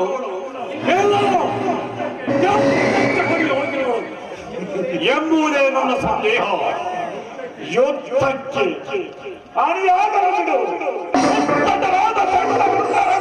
ಯುದ್ಧ ಮಾಡುವ ಸಂದಿಗೆ ಹಾಗೇನಾದರೂ ಯುದ್ಧವೈದ್ಯತೆ ಚಿತ್ರವಾಗಿ ಇಲ್ಲವೆಂದರೆ ಜೋದೆಯಲ್ಲಿ ಅದಕ್ಕೇಕೆ ಇಷ್ಟೊಂದು ಯೋಚನೆ ಆಗಲ್ಲ. ಈ ಮೊದಲು ಆ ರಾಜ್ಯದ ಬಳಿಗೆ ಹೋದ ಅಸಾಕ್ಷಾತ್ ಸೈನ್ಯವು ಅದು ಅಲ್ಲದೆ ಮಹಾವೀರೋಗಿ ವೀರರು ತಾಮ್ರಾಕ್ಷ ಕಾಲತ್ಯುಗ ಮುಂತಾದ ಪರಾಕ್ರಮಿಗಳನ್ನು ಎದುರಿಸಿಕೊಂಡು ಆ ಸ್ತ್ರೀಯರು ನಮ್ಮ ಚಂಡಮುಂಡರೊಂದಿಗೆ ಏಕೆ ಯುದ್ಧ ಓಡಿರಬಾರದು? ಆದ್ದರಿಂದ ನಮ್ಮ ಚಂಡಮುಂಡರಿಗೆ ಜಯವ ಅಥವಾ ಸಂದೇಹವೇದ ಸಹೋದರ. ಈ ಕ್ಷಣದಲ್ಲಿ ನಮ್ಮ ಚಂಡಮುಂಡರು ಅವರನ್ನು ಗಟ್ಟಿ ತೆಗೆದುಕೊಂಡು ಬರುತ್ತಾರೆ.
ಸುಂಬದೇವರಿಗೆ ಓಚ್ಚರಿಗೆ ವಂದಿಸುವೆನು. ನಾರದರಿ, ತಾವೀಗ ಎಲ್ಲಿಂದ ಆದಾಯ ಮಾಡಿಸಿದ್ರಿ? ದಾನವೇಂದ್ರ, ನಾನು ಹಿಮಾಚಲದ ತಪ್ಪಲಿನಿಂದಲೇ ಬಂದೆನು. ಹಾಗಾದರೆ ನಮ್ಮ ಚಂಡಮುಂಡರು ಆ ಸ್ತ್ರೀಯರನ್ನು ಎಳೆತರುವುದನ್ನು ತಾವು ನೋಡಲಿಲ್ಲವೇ ಪೂಜ್ಯರೇ? ನೋಡಿದೆ. ಅದನ್ನು ಹೇಳುವುದಕ್ಕಾಗಿಯೇ ನಾನಿಲ್ಲಿಗೆ ಬಂದಿರುವುದು. ಸುಮಾಸುರ, ಆದರೆ ಆ ಸ್ತ್ರೀಯರನ್ನು ಎಳೆದುಕೊಂಡು ಬರುತ್ತಿರುವುದನ್ನು ಮಾತ್ರ ಆ ದೇವಿಗೂ ನಿಮ್ಮ ಚಂಡಾಮುಂಡರಿಗೂ ನಡೆದ ಘೋರ ಯುದ್ಧವನ್ನು ನೋಡಿದೆ. ಏನು ಯುದ್ಧವೇ? ಏನು ಯುದ್ಧವೇ? ಹೌದು ದಾನವೇಂದ್ರ, ಆ ಭೀಷಣ ಸನ್ನಿವೇಶವನ್ನು ತಿಳಿಸಲು ಬಹು ಕುತೂಹಲದಿಂದ ಬಂದೆನು. ಹಾಗಾದರೆ ನಮ್ಮ ಚಂಡಮುಂಡರ ಗದಗಾತದ ಸಿವಿಲಿಗೆ ಗಡಗಡನೆ ನಡೆದು ಚಡಪಡಿಸಬೇಕಲ್ಲಬೇಕು. ಸುಮಾಸುರ, ಚಡಪಡಿಸಿದರೋ ಕನವರಿಸಿದರು? ಕೇಳು, ನಿಮ್ಮ ಚಂಡಾಮುಂಡರು ಆ ಕಾಲದಕ್ಕೆ ಕಾಲಿಟ್ಟ ಕೂಡಲೇ ಗಿರಿಗುಡ್ಡಗಳೇ ಉರುಳಿದವು, ದಿಕ್ಕುಗಳೇ ಬೆಚ್ಚಿದವು. ಸುಮಾಸುರ, ಆ ಚಂಡಿಯು ಆಶ್ಚರ್ಯ ತೆಗೆದಳಾದಳು.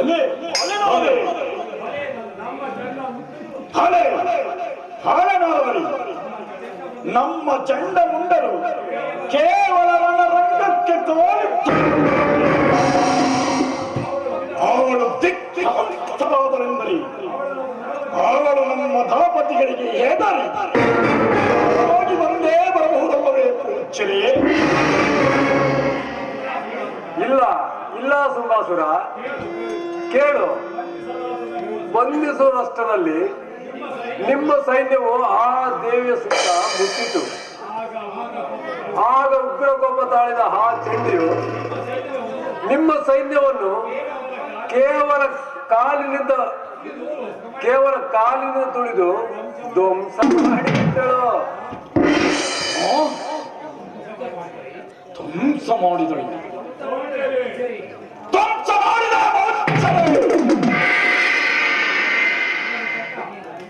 ಇದನ್ನು ಕಂಡ ನಮ್ಮ ಚಂಡಮುಂಡರು ಸುಮ್ಮನಿತರ ಪೂಜೆ? ಇಲ್ಲ ಸುಂಬಾಸುರ, ಇದನ್ನು ಕಂಡ ನಿಮ್ಮ ಚಂಡಾಮುಂಡರು ಕೆಂಡವನ್ನು ಉಳುತ್ತಾ ಆ ಚಂಡಿಯನ್ನು ಹಿರಿಯಲು ನುಗ್ಗಿದರು.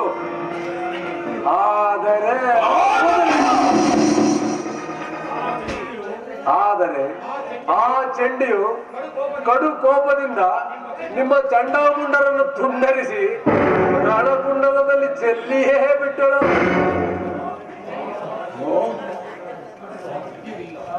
ಸಾಧ್ಯವಿಲ್ಲ ಪೂಜ್ಯರಿ, ಸಾಧ್ಯವಿಲ್ಲ. ಮಹಾಪರಾಕ್ರಮಿಗಳಾದ ಕೇವಲ ಸ್ತ್ರೀಯರು ಕೊಲ್ಲುವುದೆಂದಿಗೂ ಸಾಧ್ಯವಿಲ್ಲ. ಇದನ್ನು ನಾನು ನಂಬಲಾರೆ ಪೂಜ್ಯರೇ, ನಂಬಲಾರೆ. ಸುಂಬಾಸುರ, ನಾನು ಎಲ್ಲವನ್ನು ಕಂಡೇ ನಾನು ಇಲ್ಲಿಗೆ ಬಂದಿದ್ದು. ಹಾಗಾದರೆ ಚಂಡಮುಂಡರು ಮರಣವಾದರೆ ಲೋಕಲೋಕಗಳನ್ನು ಕೆಳಗೆ ಮಾಡಿದ ಸಮುದ್ರವನ್ನೇ ಕಲವರಿಸುವ ಮಹಾತ್ಮ ಚಂಡನಾದ ಚಂಡಮುಂಡರು ರಣಕುಂಡಲದಲ್ಲಿ ಖಂಡಿತ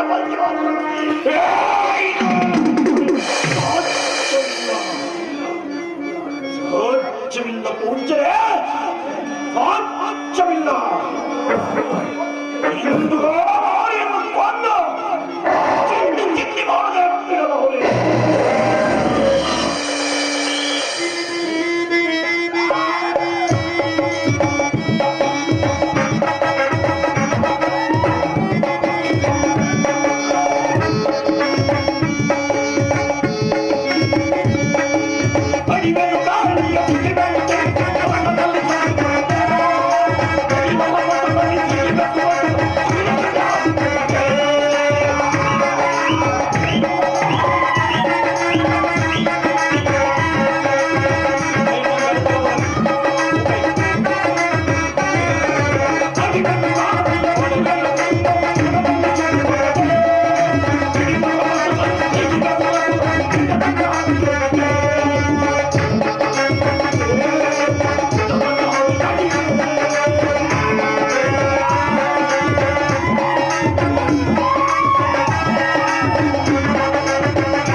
ಇದರಲ್ಲೇನೋ ಮೂರ್ತಿಗಳೇನೋ ಸಂಚು ಎಲ್ಲರೆಂದರೆ ಸಾಮಾನ್ಯ ಒಬ್ಬ ಹೆಂಗಸು ತ್ರಿಲೋಕ ಪರಾಕ್ರಮಿಗಳನ್ನು ಕೊಂದಳೆಂದರೆ ಇದು ನಂಬಲು ಅಸಾಧ್ಯವಾದ ಸಂಗತಿ. ಆ ತ್ರಿಮೂರ್ತಿಗಳನ್ನು ಮೊದಲು ಕೊಂಡರು.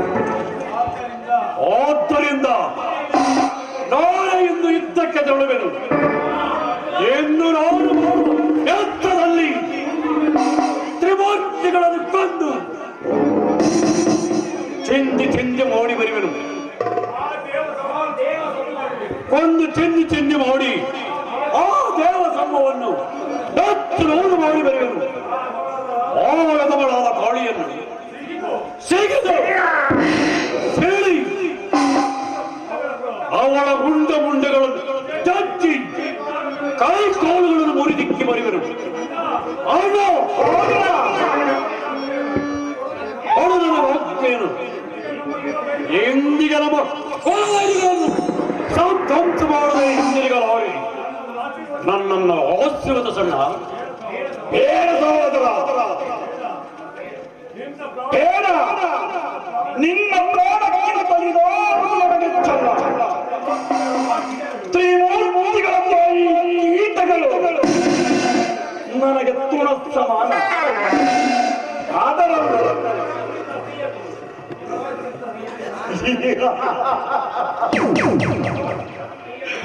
ಯಾಕಂದಿತ್ತು ಒಬ್ಬ ಪ್ರಿಯರನ್ನು ಎದುರಿಸಲು ಏನು ಹೋಗಬೇಕೆ?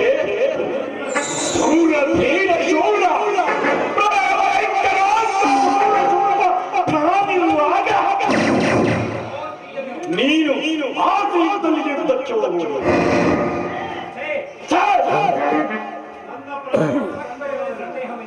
ನನ್ನ ಪರಾಕ್ರಮದ ಮೇಲೆ ನಿನಗೆ ಸಂಖ್ಯೆ ಏನನ್ನ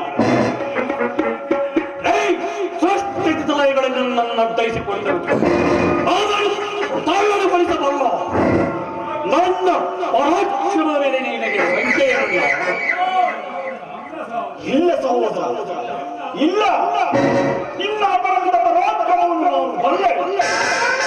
ಆದರೆ ನಮ್ಮ ಪ್ರಾಣ ಸಮಾನವಾದ ನಿಮ್ಮೊಬ್ಬರನ್ನು ಯುದ್ಧಕ್ಕೆ ಕಳಿಸಿ ನಾನು ಮನೆಯಲ್ಲಿರಬೇಕು. ಆದ್ದರಿಂದ ಸಹೋದರ ಅಲ್ಲ, ಮೊದಲು ತ್ರಿಮೂರ್ತಿಗಳನ್ನು ಕರೆದು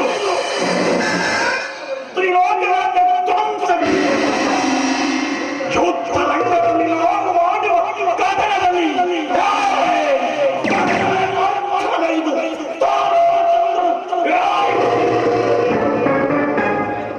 ಸೂರ್ಯನು ಕಾಗಿ ನೀರಾಗಬೇಕು.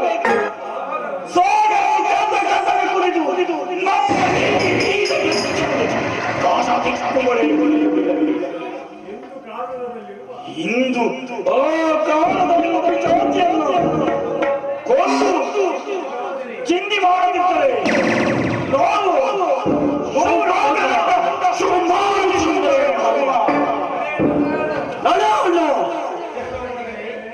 ಚಕ್ರವರ್ತಿಗಳೇ, ಸ್ವಲ್ಪ ತಾಳೆ. ಈ ಅಲ್ಪ ಕಾರ್ಯಕ್ಕೆ ತ್ರಿಲೋಕ ದುರಂಧರರಾದ ನೀವು ಆ ಸ್ತ್ರೀಯ ಬಳಿ ಯುದ್ಧಕ್ಕೆ ಹೋಗುವುದೇ? ನಿಮ್ಮ ಸಾಮಂತ ವೀರರು ಮಹಾ ಗಟ್ಟಿಗರು, ತ್ರಿಲೋಕಗಳನ್ನೇ ತಲ್ಲಣಗೊಳಿಸಬಲ್ಲ ಪರಾಕ್ರಮಿಗಳಿರುವಾಗ ಕೇವಲ ಆ ಸ್ತ್ರೀಯಿಂದಲೇ ನೀವೇಕೆ ಯುದ್ಧಕ್ಕೆ ಹೋಗಬೇಕು? ಮಹಾಶೂರರಾದ ಚಂಡಮುಂಡರಂತಹ ಪರಾಕ್ರಮಿಗಳ ಹಠರಾಗಿ ಹೋದರೆ ಇನ್ನು ನಾವು ಯಾರನ್ನು ಬಲಿ ಕೊಡುವುದು ಆ ನಾಡಿಗೆ ಯಾರನ್ನು ಬಲಿ ಕೊಡುವುದು ಸರಿಯಲ್ಲ. ಇಂದು ನಾವೇ ಹೋಗಿ ಹೋಗಿ ಕ್ಷಣ ಮಾತ್ರದಲ್ಲಿ ಆ ತ್ರಿಮೂರ್ತಿಗಳ ಕೀಟಗಳನ್ನು ಒಂದೇ ಬಾರಿ ಶೂನ್ಯ ಮಾಡಿ ಅವರೇ ಸಹೋದರರು ಹೋಗೋಣ.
ನನ್ನ ಮಾತನ್ನು ಸ್ವಲ್ಪ ತಾಳ್ಮೆಯಿಂದ ಕೇಳಿ. ನಿಮ್ಮ ಸಾಮಂತ ರಾಜರಾದ ತೇಜೋವತಿ ರಕ್ತಮೇವಸರು ನಿಮಗೆ ಬಂದು ಮಾತ್ರವಲ್ಲವೇ,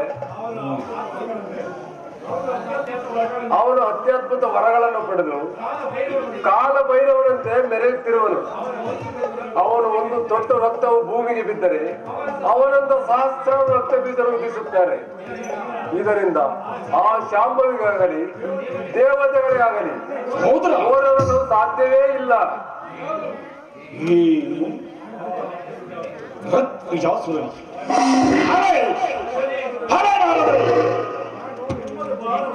ನಿಮ್ಮದು ಬಹಳ ಒಳ್ಳೆಯ ಆಲೋಚನೆ. ವರಪುತ್ರ ರಕ್ತ ಬೀಜನಾದರೇನು? ವರಪುತ್ರ ರಕ್ತ ಬೀಜವೆದುರು ಯುದ್ಧ ಮಾಡುವ ಗುಂಡಿಗೆ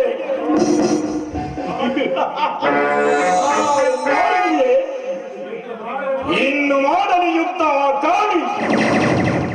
ಇದುವರೆಗೂ ಸಣ್ಣ ಪುಟ್ಟ ವೀರನೆಂದು ಕೊಂಡನೆಂದು ಬೇಗುತ್ತಿರುವ ಆ ನಾರಿ ಇಂದು ನೋಡಲಿ ಯುದ್ಧ. ಸಹೋದರ ಶುಂಭ, ಈಗಲೇ ತೇಜೋವತಿಯಿಂದ ನಮ್ಮ ರಕ್ತ ಕರೆತರಿಸಿ ಈಗಲೇ ನಮ್ಮ ರಕ್ತ ಬೀಜರೊಂದಿಗೆ ಕಳಿಸುತ್ತೇನೆ. ಬೇಡ ಬೇಡ ಬೇಡ, ನಿಮ್ಮೂವರು ತಿಮ್ಮದ ಮನೆ ಹೋಗಲ್ಲ. ಚಾರನೇನು ಬೇಡ, ನಾನೇ ಹೋಗಿ ನಿಮ್ಮ ರಕ್ತಬೀಜಸುರನನ್ನು ಇಲ್ಲಿಗೆ ಬರುವಂತೆ ನಾನೇ ಪ್ರೇರೇಪಿಸುತ್ತೇನೆ. ತಮ್ಮ ಆಲೋಚನೆ ಬುದ್ಧಿಗೂ ಮತ್ತು ನಿಮ್ಮ ಸಹಾಯಕ್ಕೂ ನನ್ನ ಅಭಿನಂದನೆಗಳು. ನಮ್ಮ ರಕ್ತಬೀಜಾಸುರನನ್ನು ಇಲ್ಲಿಗೆ ಬರಮಾಡುವ ಕಾರ್ಯ ನಿಮ್ಮದು. ತಾವು ಚಿಂತೆಯಾಗಿದೆ, ಆ ಕಾರ್ಯ ನನಗಿರಲಿ. ಕುಂಬಾಸುರ, ನಾನಿನ್ನು ಬರುತ್ತೇನೆ. ಸಂತೋಷ ಪೂಜ್ಯರೇ, ಹೋಗಿ ಬನ್ನಿ.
ಇದೇನು ಪೂಜಾರಿ ಇದ್ದಕ್ಕಿದ್ದಂತೆ ತಮ್ಮ ಆಗಮನ?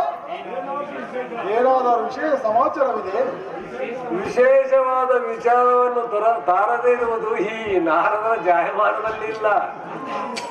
ಅಂತಹ ಮುಖ್ಯವೇನು ಪೂಜಾರಿ? ರಕ್ತಬೀಜಾಸುರ, ನಾನೀಗ ತ್ರೈಲೋಕ ದುರಂಧರರಾದ ನಿಮ್ಮ ಶುಂಭರಿರುವ ಅರಮನೆಯಿಂದಲೇ ಬಂದೆನು. ಏನು ವಿಶಾಖ ದೀಪದಿಂದ ಬಂದಿರುವ ಪೂಜಾರಿ? ಹಾಗಾದರೆ ನಮ್ಮ ಶುಭ ಚಕ್ರವರ್ತಿಗಳು ಕ್ಷೇಮವೇ? ಓಹೋ, ಎಲ್ಲರೂ ಕ್ಷೇಮವಾಗಿಯೇ ಇದ್ದಾರೆ.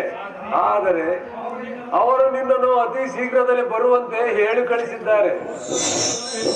ಅವರು ನನ್ನನ್ನು ಬರಬೇತಾರೆ ಪೂಜಾರಿ. ಹೌದು ರಕ್ತಬೀಜಾಸುರ, ಕಾರಣವೇನು ಪೂಜಾರಿ? ಕೇಳು ರಕ್ತಬೀಜಾಸುರ, ಕೆಲವು ದಿನಗಳ ಹಿಂದೆ ಹಿಮಾಚಲದ ಮಾನಸ ಸರೋವರದ ಕಾಲವನ ಬಳಿ ಒಬ್ಬ ತ್ರೈಲೋಕ ಸುಂದರಿ ಬಂದು ನೆಲೆಸಿದ್ದಳು. ಅವಳನ್ನು ಏಕಾಗ್ರ ಮಾಡಿ ತನ್ನ ಅರಸಿಯನ್ನಾಗಿ ಮಾಡಿಕೊಳ್ಳಬೇಕೆಂದು ಬಯಸಿ ಚಂಡಮುಂಡ ಧೂಮ್ರಾಕ್ಷರನ್ನು ಅವಳ ಹತ್ತಿರಕ್ಕೆ ಕರೆಸಿದರೆ ಆ ಚಂಡಿಯು ಅವರನ್ನೆಲ್ಲ ಬಲಿ ತೆಗೆದುಕೊಂಡು ಬಿಟ್ಟಳು. ಅವರನ್ನೆಲ್ಲ ಬಲಿ ತೆಗೆದುಕೊಂಡು ನಿಮ್ಮ ಶುಂಭನನ್ನು ಯುದ್ಧಕ್ಕೆ ಅವಕಾಶಿಸಿದ್ದಾಳೆ. ಏನು ಚಂಡಮುಂಡನನ್ನು ಚಂಡಿಯ ಬಲಿ ತೆಗೆದುಕೊಂಡಳು ಪೂಜಾರಿ? ಕೇವಲ ಸ್ತ್ರೀಯ ಅಪರಿಮಿತ ಪರಾಕ್ರಮಗಳನ್ನು ಬಲಿ ತೆಗೆದುಕೊಳ್ಳಲೆಂದರೆ ಎಂತಹ ವಿಚಾರವೇ? ಹಾಗಾದರೆ ನಮ್ಮ ಶುಂಭರ ಸಂಬಂಧಿತರ ಪೂಜಾರಿ? ಅಷ್ಟೇ ಅಲ್ಲ ರಕ್ತಬೀಜಾಸುರ,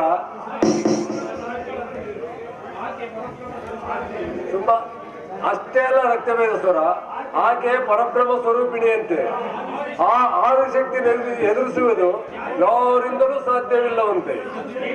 ಇದನ್ನು ಕೇಳಿ ಕೋಪೋದ್ಯುಕ್ತರಾಗಿ ಶುಂಭರ ಯುದ್ಧಕ್ಕೆ ಹೊರಟಾಗ ನಾನು ಅವರಿಗೆ ಸಮಾಧಾನ ಹೇಳಿ ರಕ್ತಬೀಜಾಸುರನನ್ನು ಕಳುಹಿಸಿಕೊಟ್ಟರೆ ಕ್ಷಣ ಮಾತ್ರದಲ್ಲೇ ಧ್ವಂಸ ಮಾಡಿಬಿಡುವೆನೆಂದು ತಿಳಿಸಿದೆ. ಆಗ ಅವರು ಸಂತೋಷಭರಿತರಾಗಿ ನಿನ್ನನ್ನು ಕರೆತರುವಂತೆ ಕಳುಹಿಸಿದ್ದಾರೆ. ಸರಿ, ನಾನು ಈಗಲೇ ವಿಷಾದಿಸಬೇಕು. ಸಂಹಾರ ಅಂದರೆ ನಾನು ಸುಮ್ಮನೆ ಸಾಧ್ಯ ಪೂಜಾರಿ. ನಾನೇ ಹೋಗಿ ಆ ದೇವಕುಲಗಳನ್ನು ಸದಬಳಿದು ಆ ನೀಚ ಸ್ತ್ರೀಯನ್ನು ಬಂಧಿಸಿ ತರುತ್ತೇನೆ. ಸಂತೋಷ, ಬೇಗ ಹೋಗಿ ಬಾ. ನಮ್ಮ ಸೈನ್ಯವನ್ನು ಸಂಹರಿಸಿದಳೆಂದರೆ ಇದರಲ್ಲೇನೋ ಮೂರ್ತಿಯ ಕೈವಾಡವಿದೆ. ಇಂದು ನಾನು ಜಗತ್ಪ್ರಳಯದಂತೆ ಮೇಲೆದ್ದು ಇಡೀ ದೇವ ಸಮೂಹವನ್ನು ನುಚ್ಚುನೂರು ಮಾಡದಿದ್ದರೆ ನಾನು ರಕ್ತ ಬೀಜಾಸುರನಲ್ಲ.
ಸಹೋದರನಿ ಶುಂಭ, ಅಣ್ಣ ವರಶಕ್ತರಲ್ಲಿ ಮಹಾಶಕ್ತ, ರಕ್ತವನ್ನು ಕಟ್ಟಿಸಿ ಶಕ್ತರನ್ನು ಸೃಷ್ಟಿಸುವ ನಮ್ಮ ರಕ್ತ ವಿಷಾಸುರ ಇನ್ನು ತೇಜೋವತಿಯಿಂದ ಬಾರಲಿಲ್ಲ. ಅಣ್ಣ ನೋಡದ ತೇಜವತಿಗೆ ಹೋಗಿದ್ದರೆ ನಮ್ಮ ರಕ್ತದ ಸುರಳು ಎಷ್ಟರಲ್ಲಿ ಬಂದೇ ಬರುತ್ತಿರುವುದು.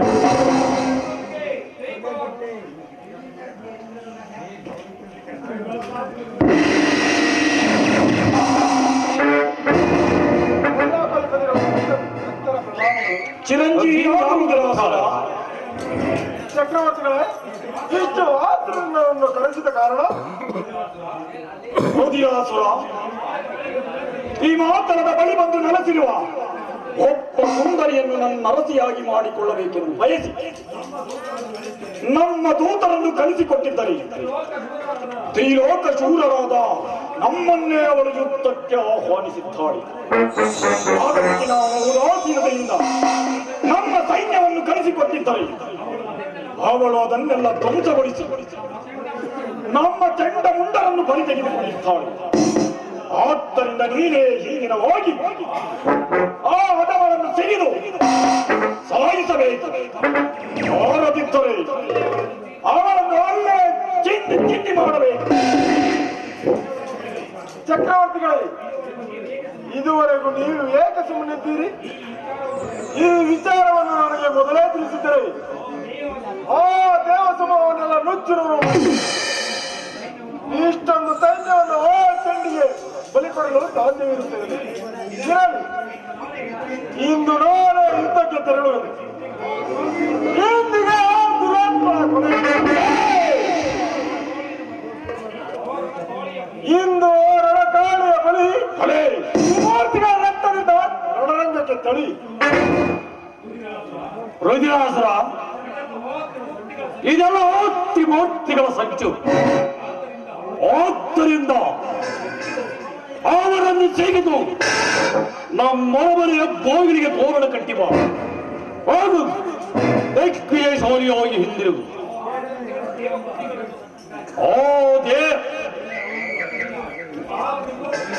ಆ ತ್ರಿಮೂರ್ತಿಗಳ ದೇವಪುಣ್ಯಗಳನ್ನು ನೋಚಿನೂರು ಮಾಡಿ ಈ ಕಿಚ್ಚಿನ ಜಾಲದಲ್ಲಿ ಆಪ್ತಿಗಳು ಕುಯ್ದಾಟಿಸುವಂತೆ ಆಶ್ಚರ್ಯವೆಂದು ನೀವೆಂದು ಕಾಣಲಿರುವಿರಿ. ಇಂದು ದಾನವರಿಗೆ ವೈರಿಗಳಿಲ್ಲದಂತೆ ನಿರ್ನಾಮ ಮಾಡುತ್ತೇನೆ. ನನ್ನನ್ನು ಆಶೀರ್ವಾದಿಸಿ. ಓಡು, ನಿನ್ನ ಮಾನವರದಿಂದ ದಿಟ್ಟವಾಗಿ ಓಡಾಡು. ನಿನ್ನ ಒಂದು ತೊಟ್ಟುವನ್ನು ರಕ್ತವ ಭೂಮಿಗೆ ಬಿತ್ತಲೆ ನಿನ್ನಂತವರು ಸಹಸ್ರಾರು ಸಂಖ್ಯೆಯಲ್ಲಿ ಉದ್ಭವಿಸಲು ಹೋಗು. ದಿಗ್ವಿಜಯಶಾಲಿಯಾಗಿ ಹೋಗು. ನಿನಗೆ ಕಂಡ ವಿಜಯವಾಗಲಿ. ಹೋಗು ರುದ್ರಾಸುರ, ಹೋಗು. ದಿಗ್ವಿಜಯಶಾಲಿಯಾಗಿ ಹಿಂದಿರುಗು.